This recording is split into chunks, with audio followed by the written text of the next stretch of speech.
We gotta go higher.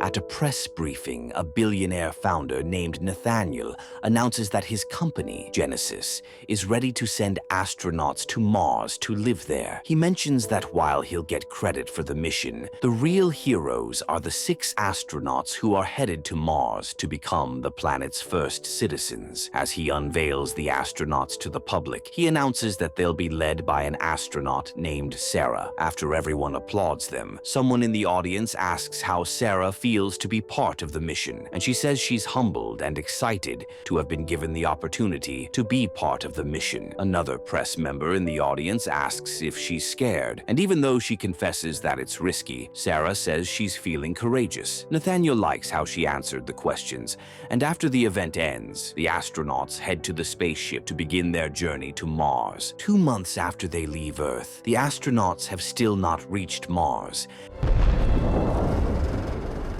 and Sarah feels really sick and starts vomiting inside the ship. Her colleagues find this weird, and after one of them asks if he can talk to her, it is discovered that she's pregnant. As the news gets to Earth, Nathaniel looks shocked and disappointed because he knows it could affect their mission. One of the company's directors, Tom, says they need to do something about it before the news gets out. He also mentions that even though Sarah did something irresponsible, they'll have to get over it and let NASA decide what to do with the baby. Nathaniel asks what he means, and Tom says they need to start thinking of when to bring the baby back. Nathaniel says there's a bigger issue to worry about because it's weird that the fetus will have to be subjected to 0 gravity throughout its gestation period. Tom doesn't say anything, but Nathaniel mentions that they need to keep the news out of the media until they've gotten sufficient information on what's happening. He says that they'll keep it private and let one of the astronauts, Gary, deliver the baby when it's time.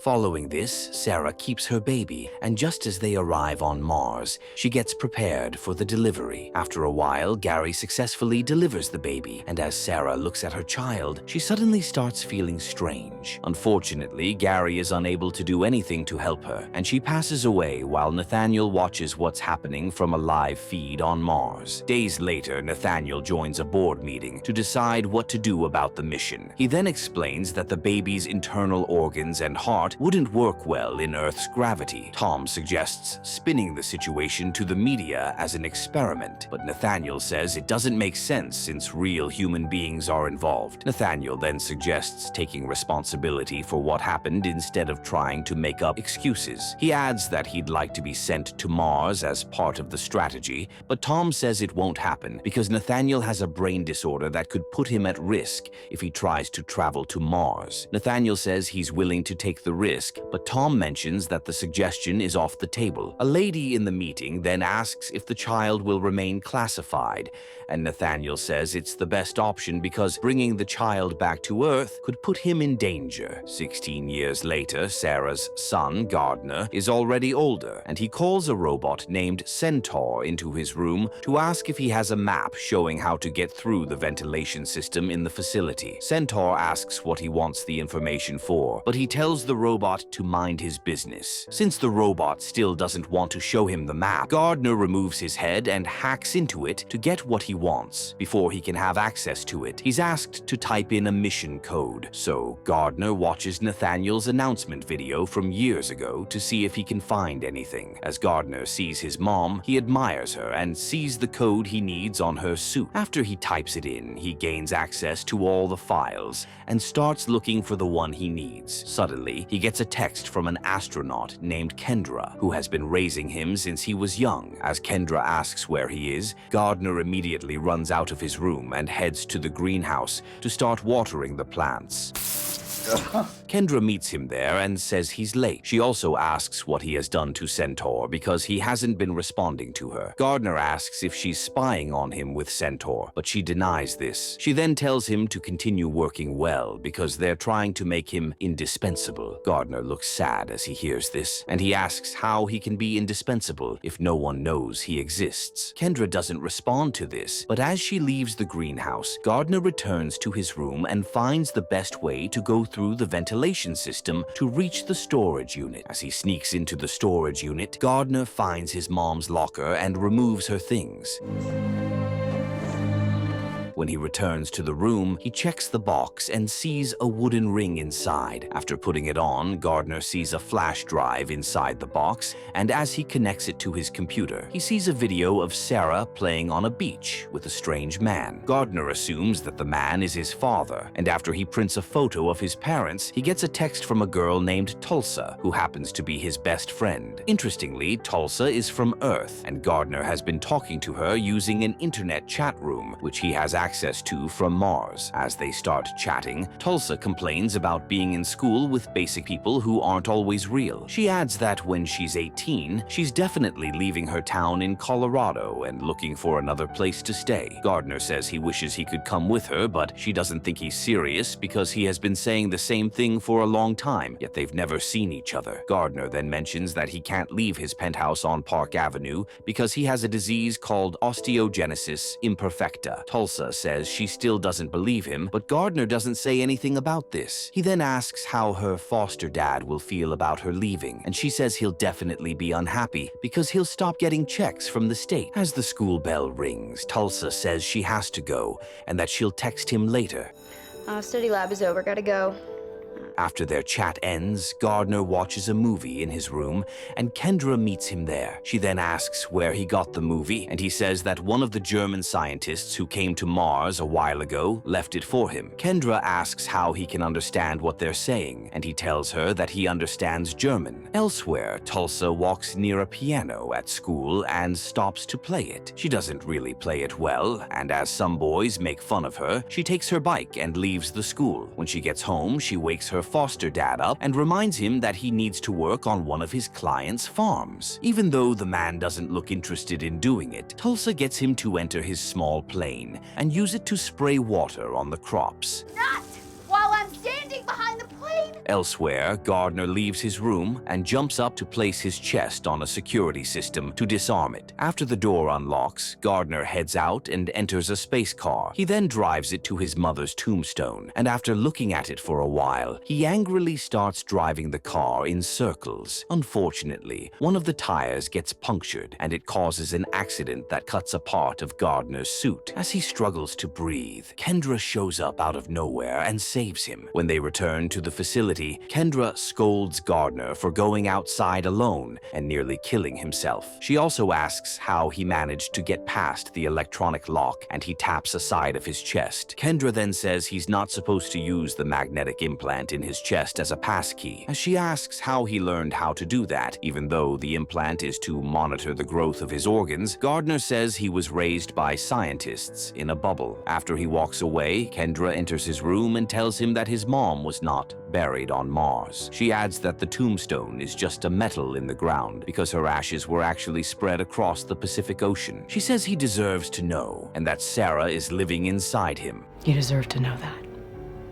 The next day, Tom arrives at Nathaniel's house unannounced, and as Nathaniel asks what's happening, he says it's about the boy. Shortly after, Tom sets up a video call with Kendra, and she tells Nathaniel about how Gardner is a really smart boy who should be brought to Earth. Nathaniel thinks it's too risky, but Tom says they have to do it. He adds that they'll finally have the chance to tell a good story to the media. Kendra says they shouldn't be thinking about that. Nathaniel still doesn't believe in bringing Gardner to Earth, and he asks Tom if he has already talked to NASA about it. Tom says that NASA never liked how they handled the case, and they've always wanted to do the right thing. Tom also mentions that Nathaniel has been gone from the company for 16 years, and he shouldn't really have to decide for them. Nathaniel still refuses to sign off on the transport, and he says that they have to take his decision as final because he's still the owner of Genesis. You dropped off the face of the earth. Have you run this by NASA? Shortly after, Kendra meets Gardner and tells him that she has some good news for him. A few minutes later, Gardner texts Tulsa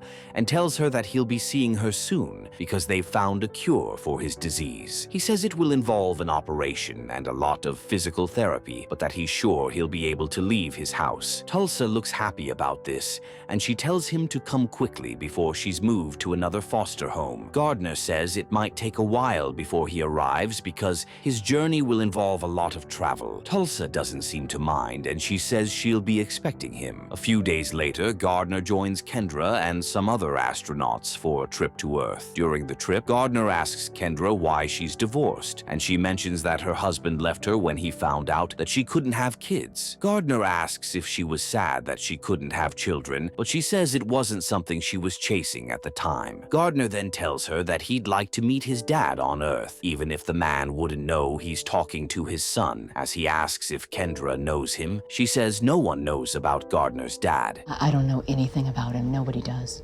Elsewhere, Nathaniel checks the footage from the space facility on Mars and notices that Gardner is nowhere to be found. As he checks the list of astronauts traveling back to Earth, he sees Gardner's name there and realizes that Tom still went on with the mission without his permission. He then heads to the office and scolds Tom for doing exactly what he told him not to do. He adds that he wants to see Gardner when he arrives, but Tom says it's impossible. As he hears this, Nathaniel sounds angry and refuses to accept that he won't see Gardner. A while later, Gardner and the rest of the crew finally arrive on Earth, and he's helped out of the space shuttle. He's also given a big pair of glasses to protect his eyes, and as he looks around, he sees a large body of water and looks amazed. He also says he's feeling really heavy, and the astronauts tell him that it's because of the Earth's gravity. Shortly after, several tests are carried out on Gardner, and he's then quarantined in a room in Genesis Laboratory. There, Nathaniel comes to see him, and he mentions that Gardner has been placed under quarantine to protect him from the people on Earth, and not the other way around. Gardner says he's already used to it, and that he sees it as being on a different planet but staying in the same bubble. Gardner then looks outside and admires the kids moving around. He says he wants to be like them, but Nathaniel says he's the one everyone wants to be like. He adds that he has so many questions about Mars, and Gardner says he has some about Earth too. Gardner then asks about his best thing on Earth, and he says it's the rain. Nathaniel also asks about Gardner's best thing on Mars, and he says it's to pretend that he's on Earth. After this, Gardner asks if Nathaniel saw his mom die, and he looks sad as he says he did. Gardner also asks why he likes the rain, but before he responds, Kendra enters the room, and Nathaniel greets her. We meet in person. Shortly after, one of NASA's doctors mentions that Gardner's blood work is normal and there's nothing wrong with him. Nathaniel doesn't believe this, and he tells the doctor to get his blood tested for a chemical called troponin. After this, Kendra goes to inform Gardner that the doctors still want to carry out more tests, but he doesn't understand this because he's feeling good. He then asks if they want to send him back to Mars, but Kendra says they've not said anything like that. Gardner doesn't like this response, and he mentions that they don't have to say anything before he knows what they want to do. As she leaves the room and heads to the roof to think about the situation, Gardner tips the pressure in the room and sneaks out. Before Nathaniel and Kendra realize this, Gardner steals a scientist's clothes and money before making his way out by using his magnetic implant to unlock the door. Following this, he hides inside a delivery truck, which eventually leaves the premises and heads out to the road. Shortly after, Nathaniel notices that Gardner is no longer in the building, so he sets up a team to start looking for him. As they're about to leave the office, Kendra tells Nathaniel that he needs to allow her to find Gardner alone because he trusts her. Nathaniel doesn't seem to care, and he says he has already called the police and told them that Gardner needs a heart transplant and has just gotten a donor. He adds that he'll keep Kendra updated on whatever happens, but she accuses Nathaniel of being more concerned about keeping Gardner a secret. Nathaniel denies this, and he shows her one of the ambulances that will be coming with him on the hunt to find Gardner because he's worried about the boy's health. Good. State police are helping with blockades. Elsewhere, Gardner finally gets off the truck and looks excited to be free. As he walks to the road, he nearly gets hit by a moving truck, but he quickly moves away. He then walks into a corner and sees a man named Waldo sitting in front of a small bonfire. Gardner feels the warmth of the fire, and Waldo says he likes Gardner's shades. Since Gardner also likes Waldo's own, he agrees to switch glasses with Waldo. He then asks if Waldo knows where Colorado is. Waldo tells him to get a bus at a nearby station. station, and Gardner thanks him for this. Before he walks away, though, he asks about Waldo's best thing on Earth, and he says it's dreaming. After this, Gardner heads to the train station, but as the rain starts falling there, he walks right into it and seems amazed by it while everyone looks at him strangely. A while later, he finally enters a bus and begins his trip to Colorado to look for Tulsa. The next day, Kendra tells Nathaniel that they need to consider going to find Tulsa. Nathaniel doesn't understand this, but Kendra mentions that Tulsa is Gardner's only friend on Earth, and he has likely gone to look for her. After they eventually find where Tulsa lives, Nathaniel and Kendra decide to go there to find Gardner. Elsewhere, Gardner finally gets to Colorado, and he goes to Tulsa's school. He looks amazed to see many children around, and after he enters the school, he sees Tulsa. As he introduces himself to her, Tulsa slaps him, and he looks shocked. She then mentions that she can't believe he ghosted her for 7 months. Gardner says he was on the trip to see her, but she asks why he couldn't just text or call her to at least update her on where he was. Gardner says it was a specific type of travel, but Tulsa doesn't believe him. She then says she didn't like being ghosted by the one person she didn't hate, but Gardner says he would never do that. He adds that he has actually gone through a lot to be with her. Following this, Tulsa tells him to wait in the hallway because she has a class to attend. After she leaves, Gardner eventually comes to her class and pretends to be a transfer student. And you are? Gardner.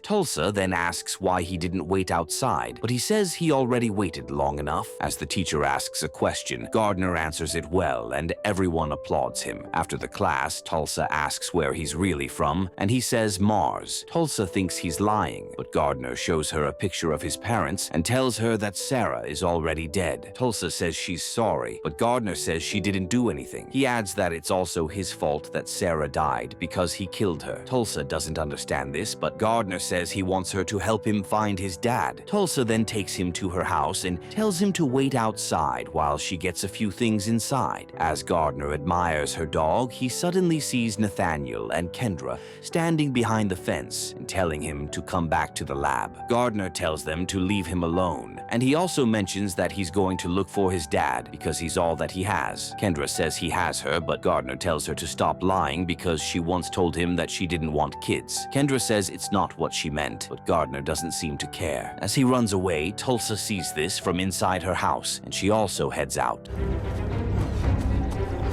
While Kendra is chasing Gardner, Tulsa flies her foster dad's plane to the field and tells her best friend to jump into the other seat. After he does this, she flies it into the sky, and Nathaniel looks disappointed. Almost immediately, the plane develops a problem, and as Tulsa manages to get it back on land, she tells Gardner to jump out. As they both leave the plane, it crashes into a shed and explodes. When Nathaniel and Kendra get to the scene, they're told by the security officials that there was no human being involved in the crash. Nathaniel is relieved to hear this, but he looks pissed that Gardner is still on the run. Elsewhere, Tulsa steals a car, and even though Gardner thinks it's wrong, he also enters it. As Tulsa drives away, she asks what he meant earlier when he said he killed his mom. Gardner says that Sarah died giving birth to him, but Tulsa looks shocked because it doesn't mean he killed her. As she then asks about Nathaniel, Gardner says he's the owner of Genesis, and that Kendra is an astronaut who was with him on Mars. Tulsa thinks he's lying, so she parks the car and tells him to get down. She then says she's tired of people always lying to her, but Gardner says he's telling the truth. He adds that Sarah gave birth to him on Mars, and it's where he has been living since. He also says he's sorry that people always lie to her. Even though she still thinks he's not telling the truth, she lets him back into the car. Shortly after, they stop at a restaurant, and Tulsa steals someone's phone to find out if Gardner is telling the truth. As she checks online for Sarah, she discovers that Gardner's mom reportedly died of a pressure suit failure after she landed on Mars. Gardner says it's a lie and that it's only part of a cover-up because he's a secret. He then shows Tulsa a ring he found in his mother's box, and as she checks the words written on it, it leads them to a shaman named Nika, who likely got Gardner's parents married. As they discover that they have to go to Arizona to find the man, they leave the restaurant, and Gardner also gets to drive the car car. During their trip, he keeps staring at Tulsa, and as she asks what's wrong, he says she's beautiful. Tulsa sounds shocked to hear this, and even though she believes he shouldn't be too straightforward, she says she likes him and finds him amazing. Elsewhere, the cops find a boy and a girl hiding in a car, so they call Nathaniel to inform him. As he gets to the scene, he sees only the girl in a car and angrily drags her to ask where Gardner is. Interestingly, the boy and girl turn out to be complete strangers, and Kendra wonders why Nathaniel was dragging the girl angrily. As she asks what's really going on with him, he says he feels bad about subjecting Gardner to a life he didn't ask for. He adds that it was easy to watch him through a video on Mars, but that it's killing him to see Gardner in person. He also mentions that he thought he gave the right solution to the problem, but he didn't know it would make him sad. He adds that his guilt was what made him abandon the company for many years. Just then, Kendra gets a call from a doctor who informs her that Gardner has elevated levels of troponin in his blood. As she tells Nathaniel and asks what it means,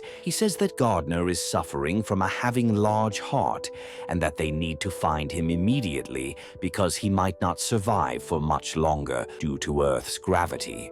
He's suffering from an enlarged heart. Meanwhile, Gardner and Tulsa continue their journey to Arizona and eventually find Nika. He then confirms that the ring is from him and that the other part of it must be with Gardner's father. As he pulls up the record of the person who paid for it, they see that only Sarah's name is on the receipt. Gardner looks worried because he might not find his father, but Tulsa says that Sarah's address is on it and they can just find the place. After using Nika's computer, Tulsa sees the beach house the address leads to, and Gardner notices that he's bleeding through his nose. He hides this from Tulsa, and after looking at the house she found, he recognizes it as the one in the video his mom saved on her flash drive. Since they know where it is, Gardner tells them to go there, and they leave Nikki's place. As they return to the car, Tulsa notices that Gardner is not looking well, but he says he's fine. She then suggests taking him to see a beautiful place in the city. As they get there, Gardner gets overwhelmed by the lights and everything around, and he eventually starts bleeding heavily through his nose. Tulsa looks shocked by this, but before she knows what's happening, he falls to the ground. He's then taken to a hospital where the doctors find out that he has a rare case of an enlarged heart. Tulsa realizes that he has not been lying, and as he's finally taken to the ward, she goes to see him. Even though he's still unconscious, Tulsa says she'll find his dad for him and tell him how much he loves him. Gardner, I have to go. Suddenly, Gardner wakes up and says they have to leave. Tulsa says he has to stay in the hospital, but Gardner says they can't help him. He adds that no matter how much he wants to stay on Earth, the planet doesn't want him. Following this, Tulsa sneaks him out of the hospital, and they head over to a place called Summerland to find his dad. Elsewhere, Nathaniel tells Kendra that based on Gardner and Tulsa's movements, he knows where they are going. The next day, Gardner and Tulsa get to the beach house and see his dad inside. As the man looks shocked, Gardner gives him the picture he saved from his mom's video. The man asks how he got it, and Gardner explains that his mom is Sarah. The man thinks they're lying, and as he says he'll call the police, Tulsa confronts him and tells him to stop being weird. As she tells the man how they found him and the house, he says that Sarah was his sister. Tulsa is shocked by this, but as she looks back, she sees that Gardner is no longer in the house, and he's about to enter the ocean. No, he's not your father! Tulsa immediately runs to stop him, but he tells her that he can feel his mom calling him into the water. Tulsa says he can still be saved, but Gardner says it's already late. He adds that he didn't get to choose where he was born, but he would like the opportunity to choose where he dies. After he falls into the water, Nathaniel shows up out of nowhere and carries him out. He then wakes Gardner, who asks him what Sarah was like. Nathaniel says she was fearless, and that he nearly gave up on living when she died. Gardner realizes that he loved her, and as he asks if Nathaniel is his dad, he says he is. Following this, Gardner is taken to Genesis so he can board a space shuttle that will take him high in the sky to stabilize his health. Unfortunately, Gardner doesn't get better, and Nathaniel suggests taking the shuttle higher into space. The pilot says it's against protocol, but Nathaniel takes control and flies the shuttle into space. After they start floating, Kendra tells Tulsa to wake Gardner up, and she does just this. As he wakes up, Tulsa looks happy, but she tells him that he has to go back to Mars. Gardner says he doesn't want to leave her, but she convinces him that it's best if he returns to Mars. The next day, Gardner gets ready for a flight to Mars, and he says goodbye to Kendra. He also tells her that she's the best mom he has ever had, and this makes her smile. As he's then about to board the space shuttle, Tulsa shows up to say goodbye to him, and he asks if she'll be okay without him. She says she will, and he says she's amazing. Following this, Gardner joins the other astronauts leaving for Mars. Surprisingly, Nathaniel is also one of them, and he looks happy to be following his son to Mars. Days later, Kendra goes to meet Tulsa and tells her that she has just been assigned to be in charge of a NASA training program. Kendra then asks if Tulsa would like to be her daughter, and she agrees. Shortly after, while Kendra watches Tulsa training with NASA, Nathaniel and Gardner also walk around Mars, looking happy together. Despite being born on Mars, Gardner always wanted to go to Earth to meet other people in the world. He later got the chance to do this, and he also met his best friend, who eventually realized what he went through just to visit her. Unfortunately, Gardner's health didn't allow him to stay on Earth for long, but he accomplished his goal of finding his dad, who turned out to be Nathaniel. They went to Mars together, and Tulsa also got to live in a stable foster home with Kendra. But do you think humans will one day be able to live on Mars?